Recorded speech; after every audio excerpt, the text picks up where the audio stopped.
Hey guys, in this video we're gonna talk about how you can fix Fortnite stuttering on PC. But before we begin, don't forget to hit the subscribe button. Alright, so let's get started. First of all, open the Fortnite game and make sure it is updated to the latest version available. Now, in the main menu, go to the settings page and here just follow me to set up your graphics settings properly. Now, make sure that it is in full screen mode. Then set the resolution to any one, either 18600 by 900 or 1920 by 1080. There's not much difference between them, so after that, turn off VSync, set everything to low or off.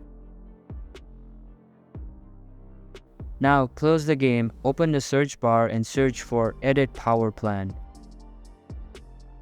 Open it, click on Change Advanced Settings Embed here.